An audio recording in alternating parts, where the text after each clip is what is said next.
BNI greater Surat વિશ્વના ટોચના પ્રદર્શન કરનાર પ્રદેશોમાંથી એક છે। ત્યારે બીએનઆઈ દ્વારા ટ્રાયમ રિટેલી અને કરમોનની સાથે મળી સુરતના આંગણે પહેલી વખત ધ સુરત બિઝનેસ ફેરનું આયોજન કરાયું છે। 24 માર્ચના અમોર ખાતે ભારત સ્ટાર્ટઅપને સમર્પિત કરાયું હતું।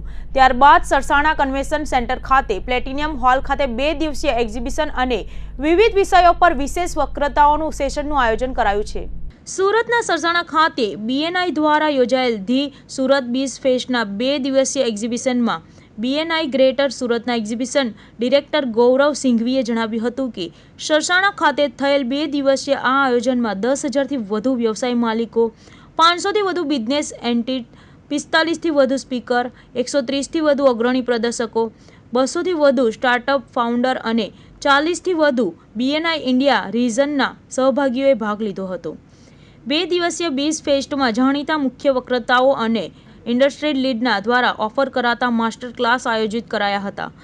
આ ઇવેન્ટની થીમ ઇનોવેટ, ઇમ્પેક્ટ, ઇન્સ્પાયર રખાઈ હતી, જેમાં ભારત પેના એક્સ સીટીઓ વિજય અગ્રવાલ, 91 સ્પ્રિંગબોર્ડના સહસ્થાપક અને 91 વેન્ચર સ્થાપક પ્રણય ગુપ્તા અને ઇમિઝાના સંદીપ દિનોડિયા સીટીપીઓ અને ex CTO PICKRR transforming traditional businesses through technology પર વક્તવ્ય આપ્યું હતું।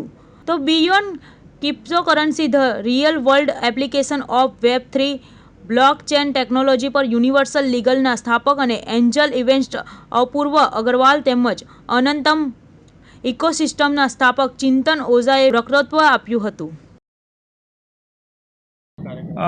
मेरा नाम गौरव सिंघवी है। मैं एग्जीक्यूटिव डायरेक्टर हूँ बीएनआई सूरत का। मित्रों, ये 3 दिन का जो प्रोग्राम हो रहा है वो है सूरत बिज़ फेस्ट। सूरत को एक डेडिकेटेड फेस्टिवल है बिज़नेस का, और 3 दिन का जो इवेंट होने वाला है उसके अंदर हमने पहला दिन जो 24 तारीख थी वो पूरा का पूरा स्टार्टअप्स को डेडिकेटेड था। इंटरनेशनल और नेशनल स्पीकर्स आए उसके अंदर, और बहुत ही ज़बरदस्त तरीके का इवेंट रहा। करीबन 700 से ज़्यादा 800 से ज़्यादा लोगों ने अटेंड किया, जिसमें इन्वेस्टर्स भी थे, स्टार्टअप फाउंडर्स थे, एग्जीबिशन था, बहुत ही ज़बरदस्त रहा। आज 25 और 26 2 दिन का इवेंट सरसाना प्लेटिनम हॉल में होने जा रहा है, और यहाँ पे 130 से ज़्यादा एग्जीबिटर हैं, और पूरे दिन में 22 कल 2 आज और कल मिला के 22 से ज़्यादा स्पीकर हैं जो कि इंटरनेशनल ख्याति प्राप्त वक्ता हैं सारे के सारे। और मैं आपको बताऊँ, इन जो हमने 42 स्पीकर बुलाए 3 दिन में, उनमें से करीबन 35 लोग ऐसे हैं जो सूरत में पहली बार आ रहे हैं। तो फ्रेंड्स, ब्रांड सूरत को ज़्यादा से ज़्यादा हमको इम्पोर्टेंस देना है, और जो कैटेगरी क्लासिफिकेशन होते हैं बिज़नेस के 4, पहला होता है स्टार्टअप, दूसरा होता है एसएमई, तीसरा होता है एमएसएमई, और चौथा होता है लार्ज कॉर्पोरेट। हमने ये प्रयास किया है कि इन चारों को एक छत के नीचे लेके आया जाए, और इनके बीच में एक ब्रिज का काम किया जाए, एक सेतु का काम किया जाए। क्योंकि नॉर्मली स्टार्टअप के इवेंट देखते हैं आप, एक होते हैं, या फिर लार्ज कॉर्पोरेट के एक इवेंट होते हैं, एमएसएमई एसएमई के एक होते हैं। लेकिन जब हर आदमी को ये समझना जरूरी है कि लार्ज कॉर्पोरेट के लिए कौन वेंडर होता है, एसएमई एमएसएमई, तो उसका नेटवर्किंग वहाँ करना जरूरी है। आज यदि स्टार्टअप को यदि अपना बिजनेस चाहिए, इनोवेशन बताना है, तो किसको बताना है? लार्ज कॉर्पोरेट को बताना है। तो हमने ये प्रयास किया है इन 3 दिनों में सूरत की पूरी के पूरे इकोसिस्टम को बदल देना है। मैं बार बार इस बात को कहता हूँ कि 2030 में हमारा प्रयास ये है कि सूरत को कैसे भारत की आर्थिक राजधानी बनाया जाए, कैसे हम भारत की आर्थिक राजधानी बन सकें, ये पूरा प्रयास है। और ये 3 दिन का सूरत बिज़ फेस्ट है। धन्यवाद। किसने उद्घाटन किया था?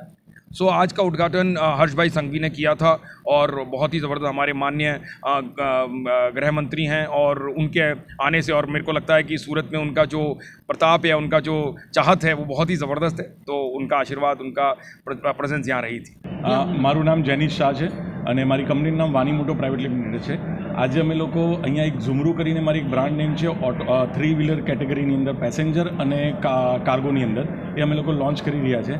અમે એક એવી ટેકનોલોજી સુરતની અંદર લોન્ચ કરી રહ્યા છે જે ગુજરાતની અંદર પહેલી સૌથી પ્રથમ વાર એ લોન્ચ થવા જઈ રહી છે।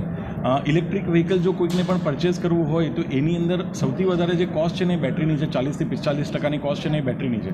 તો 40 થી 45% કોસ્ટના લીધે કરીને લોકો ઇલેક્ટ્રિક વ્હીકલ પરચેસ કરવા તરફથી દૂર ભાગી રહ્યા છે। તો અમે અહીંયા એક એવું સોલ્યુશન લઈને આવ્યા છે કે જ્યાં તમારે વ્હીકલ પરચેસ કરતી વખતે તમારે બેટરીની અંદર ઇન્વેસ્ટમેન્ટ કરવાની જરૂર નથી, તો વ્હીકલની કોસ્ટ ઓટોમેટિકલી 40 થી 45% ઓછી થઈ જાય છે।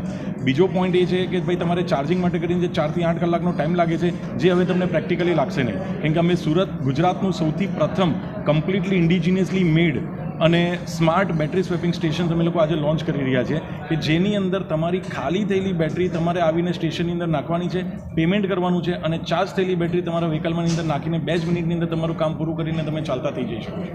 સો આ એક એવી ટેકનોલોજી છે કે જેના થ્રુ રૂટીનની અંદર જે ઓટો રિક્ષાવાળા દિવસમાં 150 થી 200 કિલોમીટર જે વ્હીકલ ચલાવી રહ્યા છે એ લોકોને જો ઇલેક્ટ્રિક વ્હીકલ પર શિફ્ટ થાય તો 80-90 કિલોમીટર એ લોકોને ચાર્જિંગ કરવાની જરૂરત પડે છે. તો એ ઝંઝટમાંથી છુટકારો અમે આપી રહ્યા છીએ.